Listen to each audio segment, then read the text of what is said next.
The package that wasn't ordered. The address on Juniper Lane. It was almost 3 a.m. when I turned onto Juniper Lane for the last delivery of my shift. The road was pitch black, a dead end with only 3 decrepit houses swallowed by trees.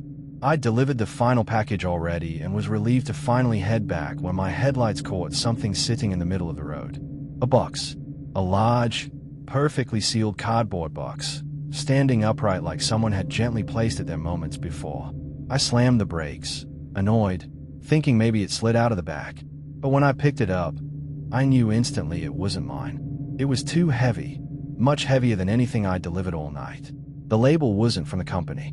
It was addressed to an empty field miles away. Then I saw the tape. It wasn't shipping tape, just dirty, wide duct tape wrapped around the box over and over again. Scrawled directly on the tape, in a thick red smear that looked disturbingly like smeared lipstick, were the words, "I saw you. Now you deliver this. Address is behind you." My breath froze. I dropped the box and spun around. My headlights illuminated the house behind me. The final house on the dead end, a sagging, pitch-black structure with a single massive window on the second floor. That window was empty seconds ago. Now, a white sheet of paper sat pressed against the glass. On it, in huge black marker, was the number 1. That's when I knew the delivery wasn't over. My name is Caleb. I work graveyard shift deliveries for a small shipping company in Hollowbrook County. Nights are quiet, and the job is boring, but it pays. My van is old and rattles like it's falling apart. The only voice that keeps me sane is Donna, my dispatcher, who sometimes checks in through the radio. Around 2 a.m., I'd been at a remote house dropping off a letter. As I walked back to the van, I noticed a tiny, perfectly drawn circle on the rear panel of the van, like someone with a child's steady hand had marked it. I wiped it off, irritated, and kept driving. But something about that perfect dark circle felt like a signal, like someone had tagged my van to follow it later. I continued toward the last area on my route. Juniper Lane was always eerie, but tonight it felt unreal. I arrived at the second house to deliver a small package.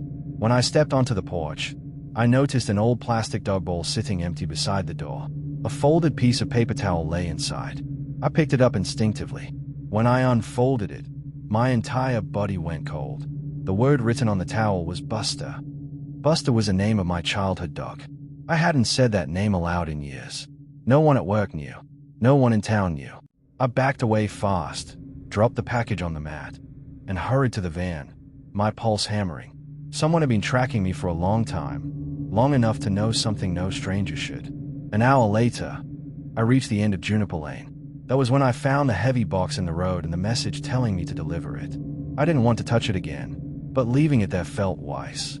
I grabbed it and placed it in the passenger seat. The house behind me, the one with the number 1 sign, was the kind of place you cross the street to avoid. No lights, thick dust covering the siding, windows black as tar. The overgrown path to the porch felt like walking into someone's throat. I carried the box to the door, feeling watched the entire time. When I reached the porch, the air was cold and stale. There was no doorbell. My phone refused to work, frozen on a bright screen that ignored every tap. I set the box down on the doormat, backed away, and tried to steady my breathing. Just as I reached for the railing, I heard the softest noise from the other side of the door. A gentle, deliberate tapping, like a single fingernail on wood. It came exactly from where the doorknob was. The tapping stopped. Something else took its place. A slow, wet, crunching sound. Chewing. Something in that house was chewing something hard, something brittle. The noise froze my spine. It was too quiet for a person eating. Too slow. Too methodical. Every crunch sent a vibration through the old porch boards under my feet. The chewing paused. A small object rolled out from beneath the door and tapped gently against my shoe before settling by the edge of the package. A bone. Smooth, pale, and wet. The size of a human thumb. I staggered back. My body understood before my brain did. Whatever was chewing inside that house hadn't been eating food. I turned to run and instinctively looked up at the second floor window. The number 1 had been replaced with a number 2. I sprinted toward the van and jumped inside. My hand shook so violently I could barely fit the key into the ignition. I turned it. Nothing. The engine didn't even click. I tried again. Again. My eyes lifted to the rearview mirror without meaning to. The window was dark now. The paper sign was gone. But the front door, closed moments ago, was now slowly, silently opening. A tall, thin figure stood in the doorway, not moving, not stepping forward, not waving or pointing, just watching me through the darkness as I fought the ignition. I could see the outline of its long coat, the silhouette of its head tilted slightly, as if it was studying me, waiting. I abandoned the ignition entirely. I threw myself out of the van and ran down the road, leaving the van, the package, everything. My lungs burned as I reached the main highway, where I finally found an old phone booth and called the police. I could barely speak. When they arrived, I told them everything, expecting them to laugh, all wise, not believe me. They didn't. They drove me back to Juniper Lane. The house was silent. No lights. No figure. The cold porch was empty except for a faint square of dust where the heavy box once Saturday. The police pushed the door open. Inside was nothing. Just an abandoned shell of a house with no furniture, no electricity, and thick layers of dust. No footprints. No signs of life. The box I delivered was gone. They insisted I had imagined parts of it. Stress from the shift. Maybe someone pranking me. But they escorted me back to my van the next morning after daylight broke. My van started immediately, like it had never stalled. A police officer opened the back doors to check inside. "Looks like you forgot one," he said, holding out a heavy cardboard box. It was identical. Same size, same weight. Addressed to the empty field miles away. I took it with shaking hands. I didn't need to read the tape to know what was written on it. That message last night hadn't been about a single delivery. It was a command, a warning. Now you deliver this. I quit my job that morning. On the way home, I stopped on a bridge and threw the box into a river. It sank immediately. But now, whenever I see a cardboard box sitting anywhere, on a street, beside a trash can, outside a store, I feel my pulse spike. Because I know sooner or later, one of them will be addressed to me.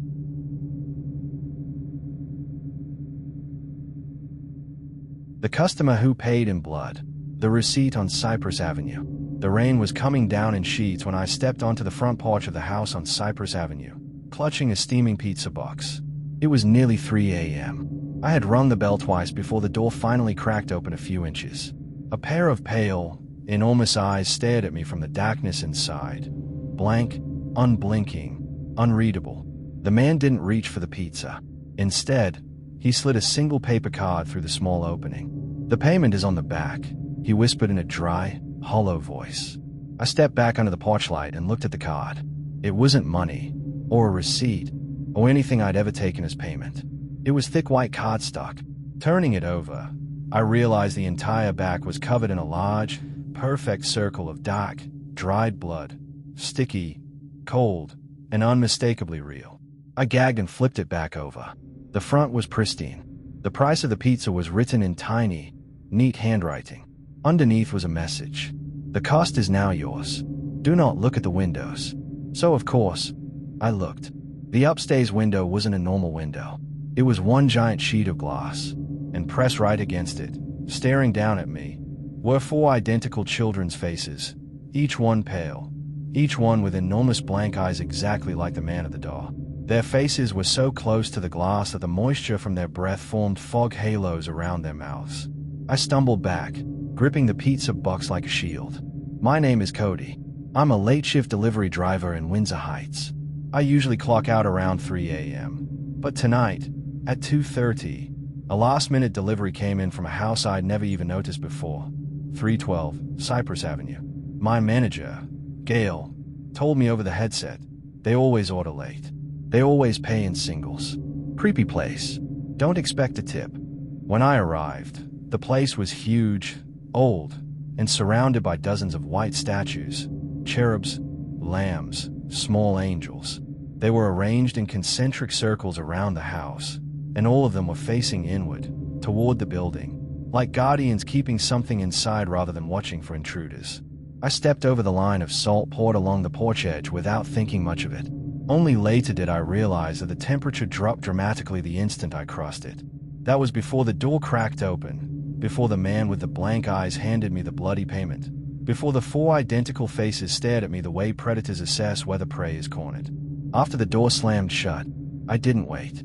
I sprinted to the Comet, my junker of a sedan, slammed the door, and threw the bloody card onto the passenger seat.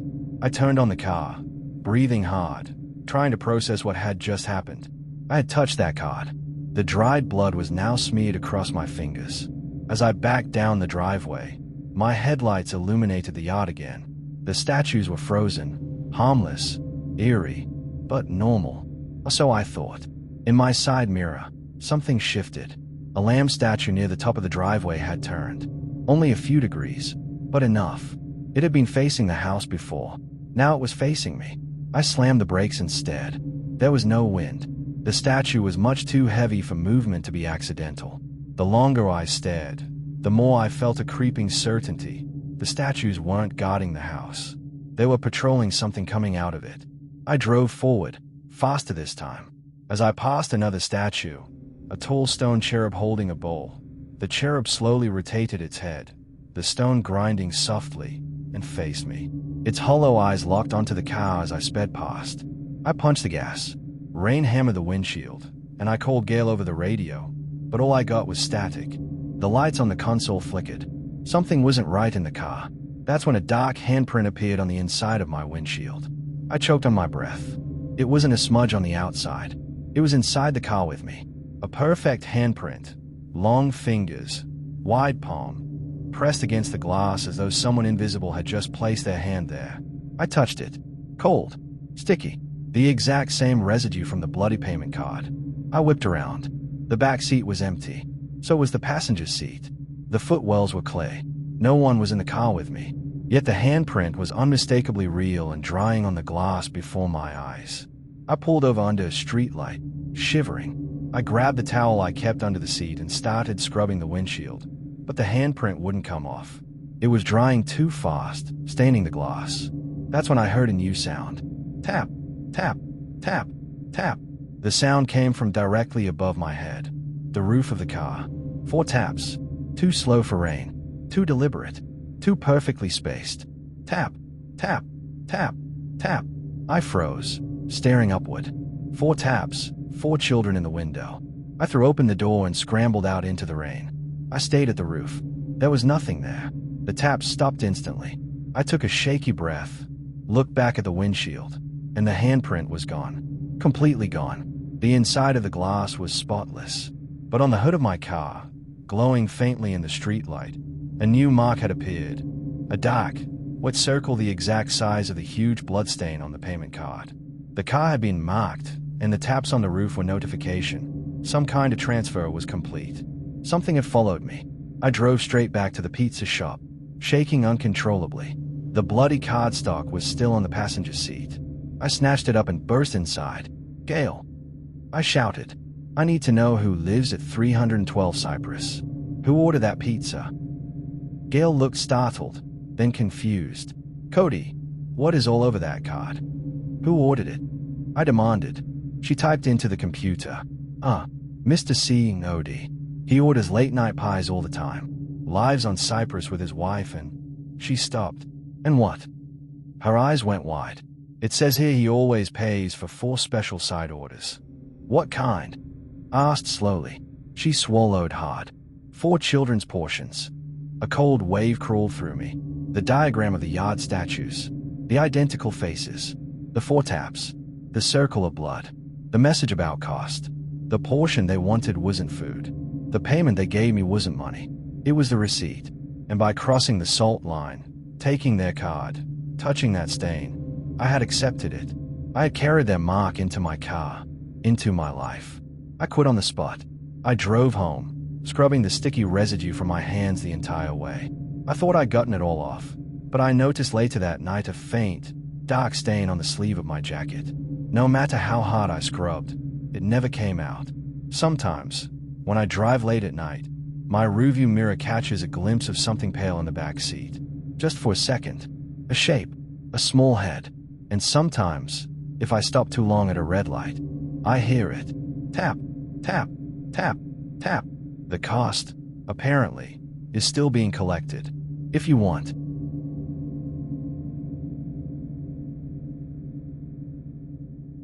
The key fob that knew my name. It was pouring rain, close to 1 a.m., and the house was completely dark.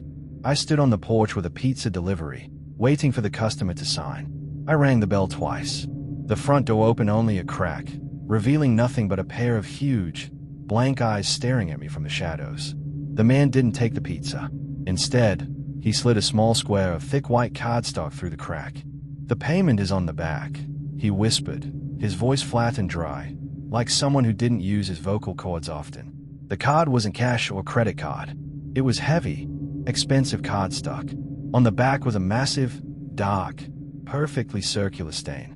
The texture was sticky, the color a deep, dried blood maroon. The stain covered the entire surface like something had been pressed firmly into the paper and left to soak through.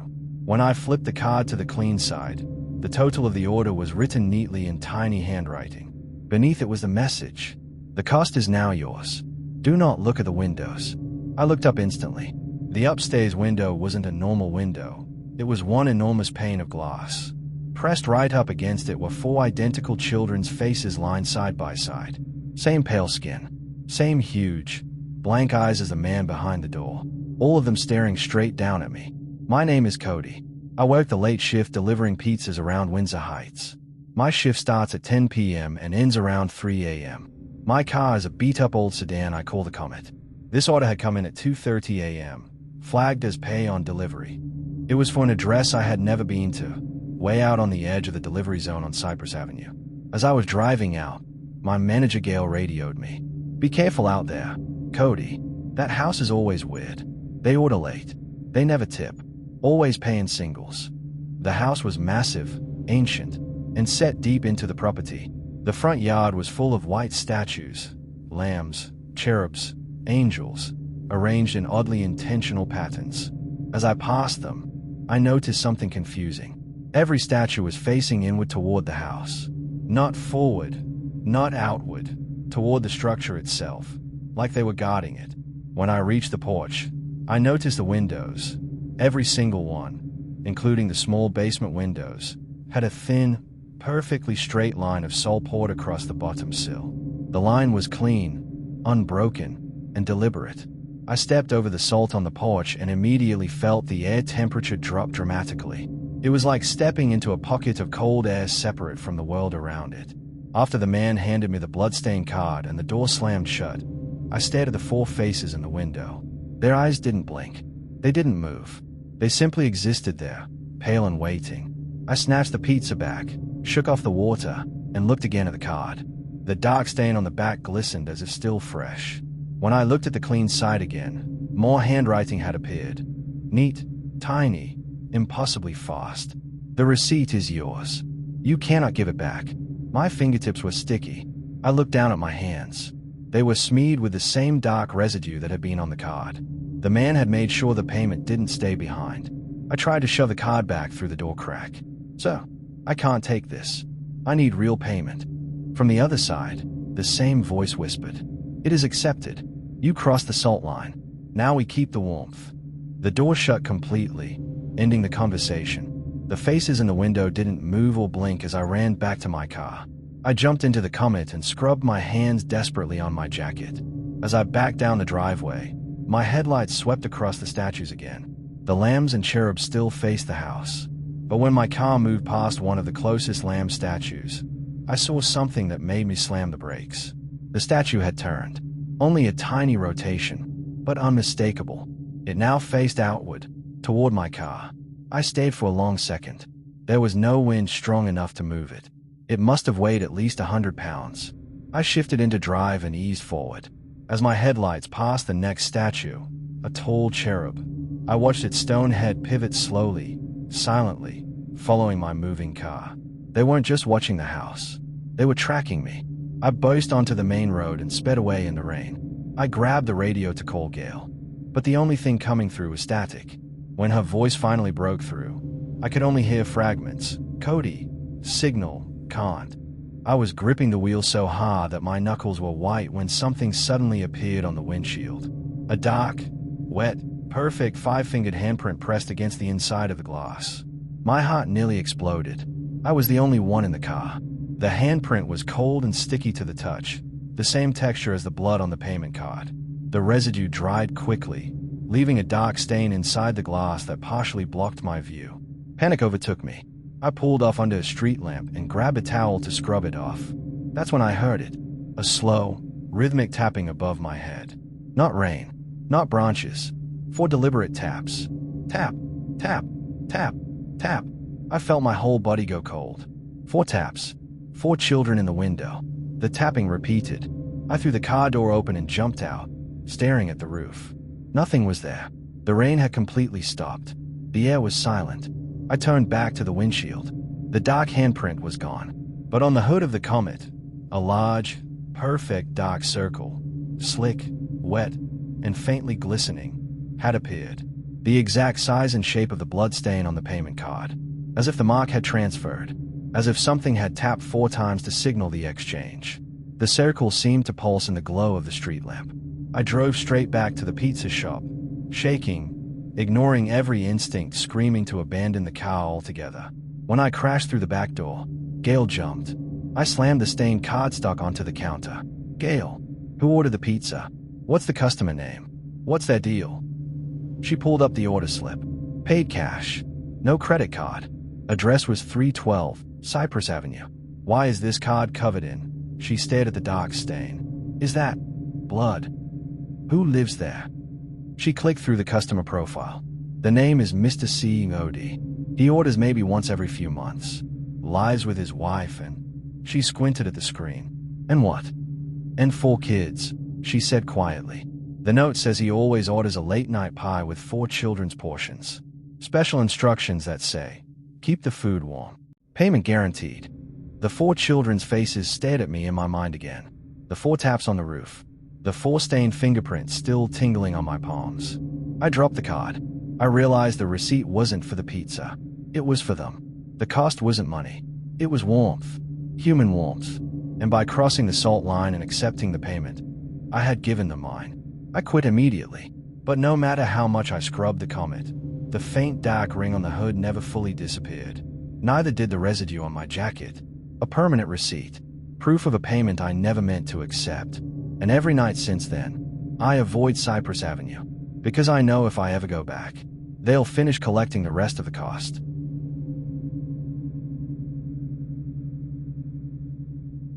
The van that didn't move.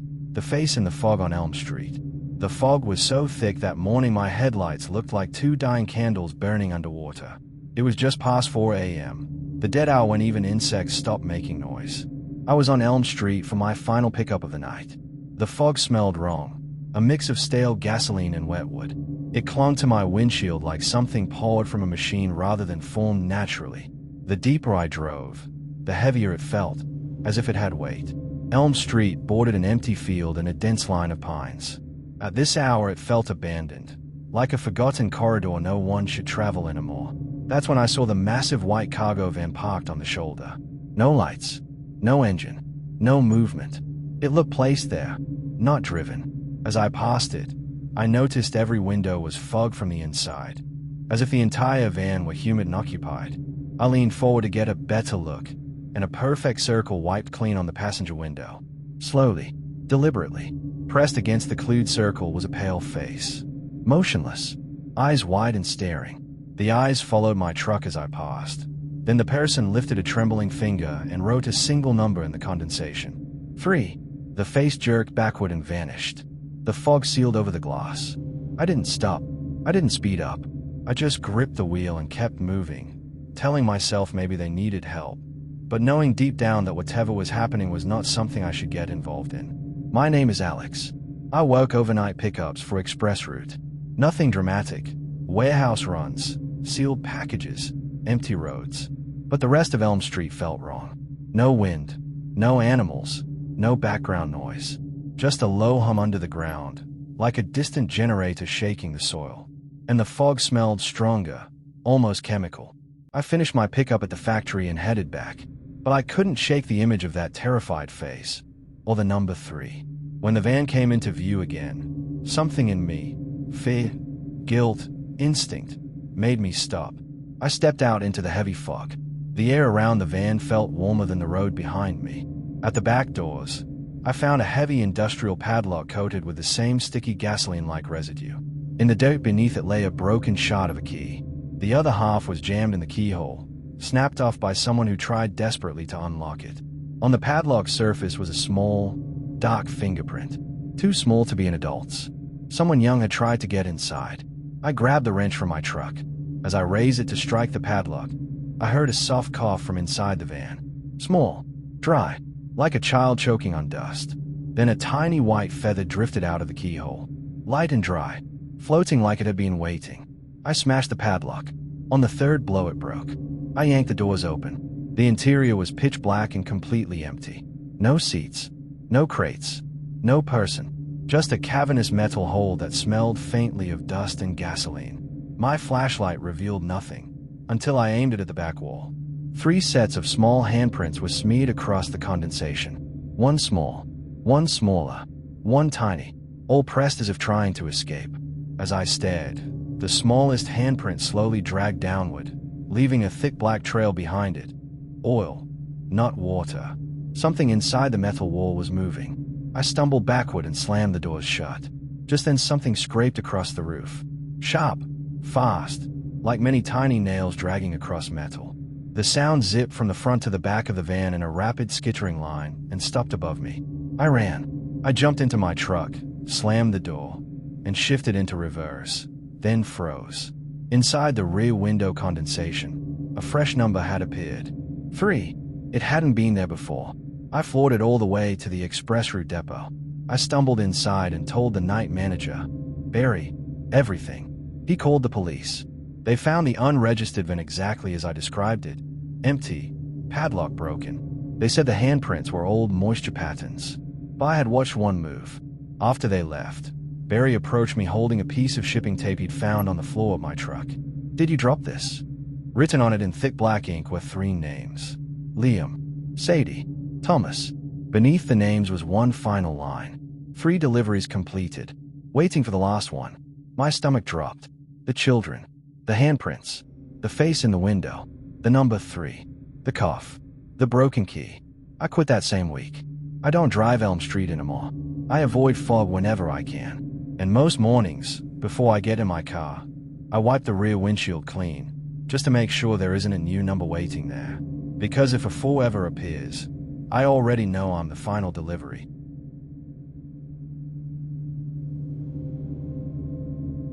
The house that hated light. The vanishing customer on Shadowbrook Road.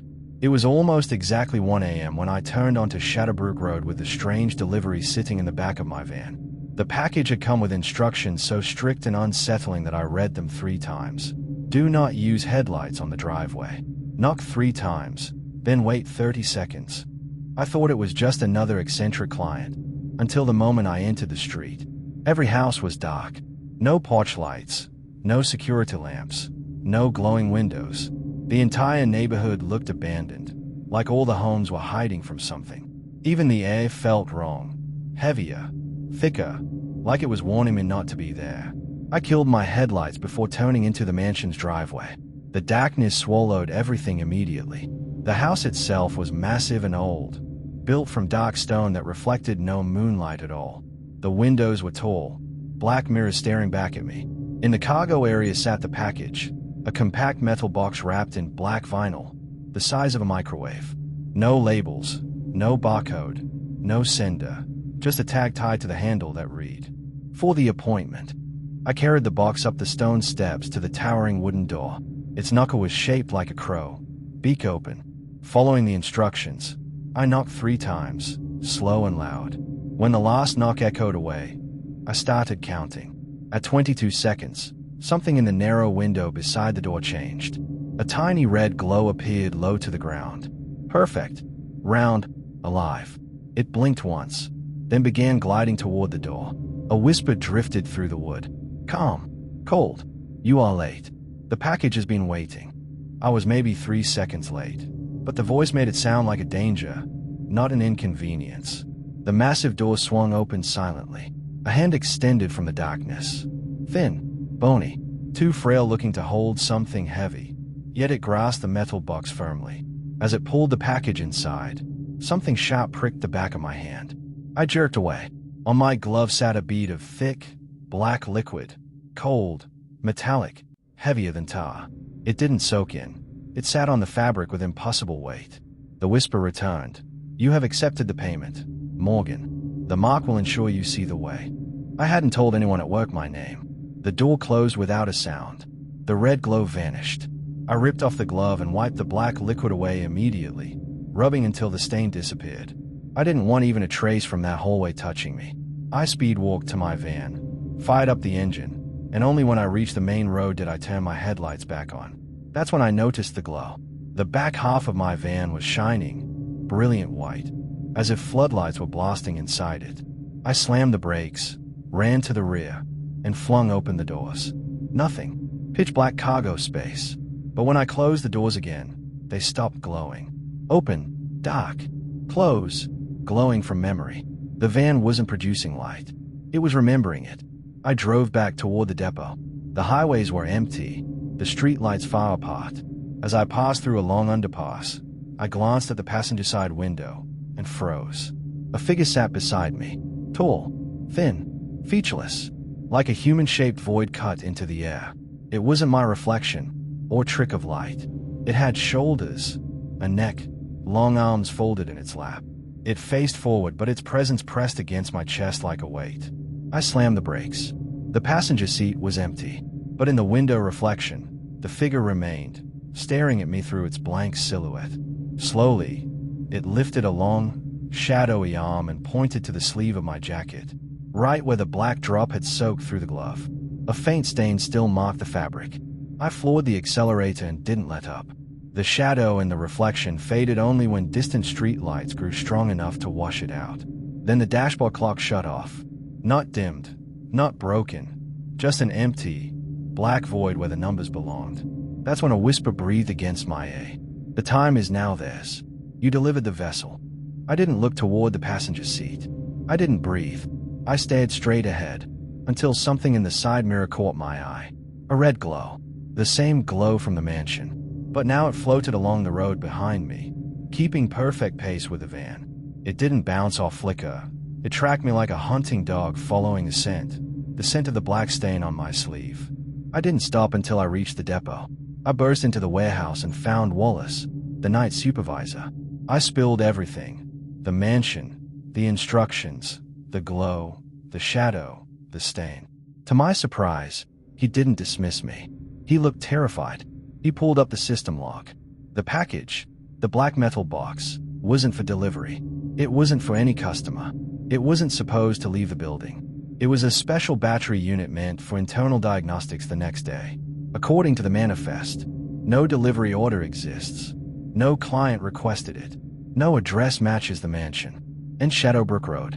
The police checked it later. The mansion wasn't there. The property matched a condemned, overgrown lot that hadn't had a standing structure in nearly 30 years. If that place didn't exist, what had I knocked on? I quit that night. Days passed. I scrubbed the stain out of my jacket. I stopped driving at night. I avoided dark stretches of highway. But every now and then, in the corner of my vision, I swear I see a faint red circle gliding along the road behind me, matched perfectly to my speed. I haven't seen the shadow figure again. But I know the truth now. I didn't deliver a package. I delivered power. A vessel. Something waiting for a signal to wake up. And when it marked me, it wasn't a mistake. It was an invitation. And one night, when the lights are low enough, and the mirrors are dark enough, I know I'll see that red glow again, waiting for the final appointment.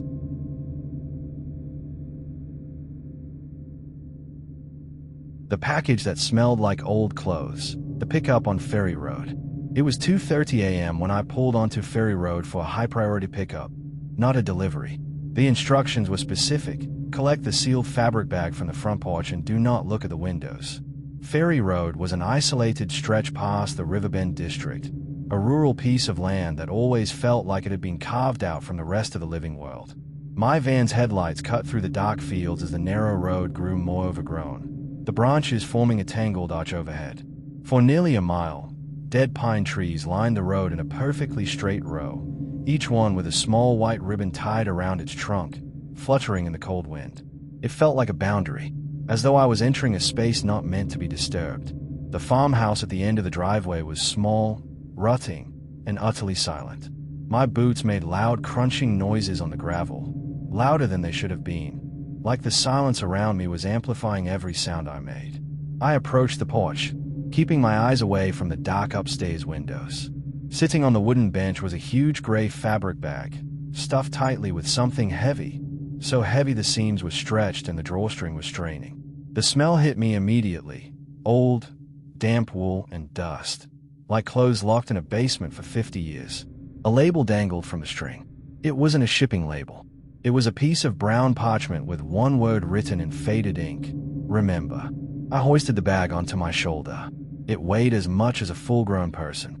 As I turned to leave, I heard it. Rapid, rhythmic tapping from inside the bag. 6 taps. Quick, deliberate, right near my A. I dropped the bag instantly. The tapping stopped. Before I could process it, a thin silver wire lowered from the upstairs window until it hovered directly over the bag. A dry whisper drifted from behind the glass, speaking my name. You have left the package for the second time, Noah. It must not touch the ground. A cold rush ran through me. They knew my name. They were watching. I grabbed the bag again, lifting it off the floor. The silver wire zipped upward and vanished into the dark window. The whisper faded. I took a step to leave and slipped on something small. A blue button. A perfect, bright blue shirt button. I recognized it instantly. It was from my old wool jacket, the one I lost in college. That exact shade of blue. That exact size. That exact 4-hole pattern. The jacket I'd never seen again. The button hadn't been on that porch a minute earlier. Somehow, it had been added, offered, or taken. I looked toward the window, but it was just darkness now. No whisper, no movement, just silence. I pocketed the button, grabbed the bag, and hurried back down the driveway.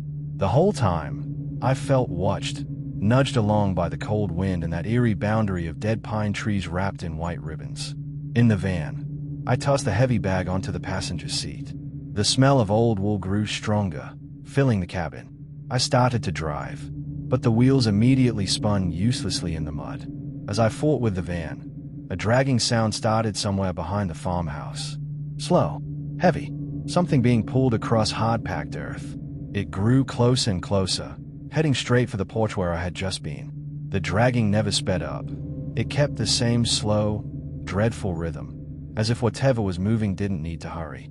When the tires finally caught the gravel, I tore back out onto the main road, breathing hard. The dragging noise still echoed in my head. Once I reached the paved road, I pulled over and grabbed my radio. Dead. No signal. No static. Like the air itself was refusing to carry a voice. The bag beside me looked bigger now. The drawstring bulged from the pressure inside. I touched it. Warm. Not faintly warm like someone had just worn the clothes inside it. Actively radiating heat. The warmth of a living body. A wet-looking stain was forming near the bottom seam. I grabbed my flashlight, shining it. The stain shifted. Moved. Not dripping. Sliding upward inside the fabric. I blinked. Looked again. And froze. A perfect imprint of a closed human I was pushing from inside the bag, stretching the fabric. The eyelid, the lashes, the indentation of the socket, it was all there. Then it vanished, sinking away like nothing had happened. Something inside the bag was watching me.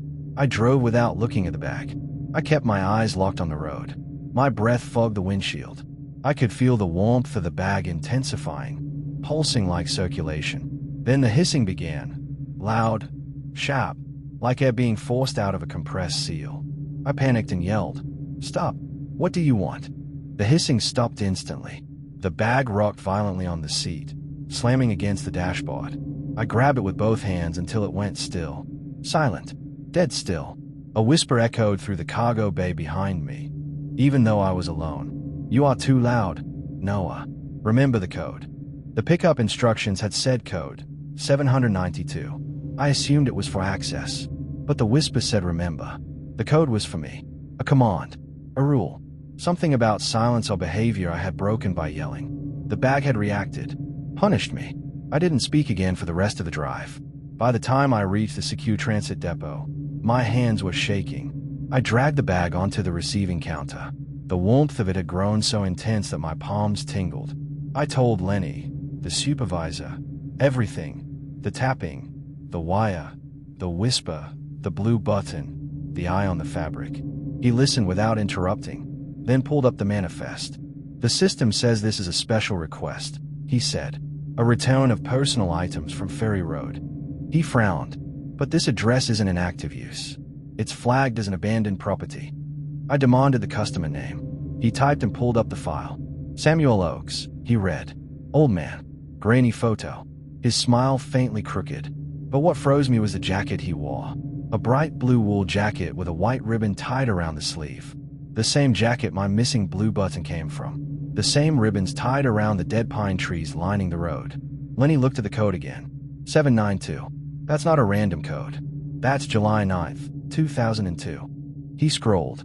That's the date Mr. Oakes went missing from that farmhouse. The bag on the counter shifted. Just barely. A soft settling motion, like someone adjusting themselves under a blanket. Lenny didn't notice, but I did. My entire body went cold. I realized then, the package wasn't clothes. It wasn't a return of belongings. The house was returning him. Returning the man who disappeared wearing my old jacket. Returning someone who had waited years for the final missing piece from his clothing. The button. The word on the tag made sense now. Remember, the package wasn't just a delivery. It was an inventory being completed. And the reason the tapping started when I picked it up was because it recognized me. Recognized the missing piece I once wore. I quit the job the moment the sun came up. I blocked every route assignment involving rural roads.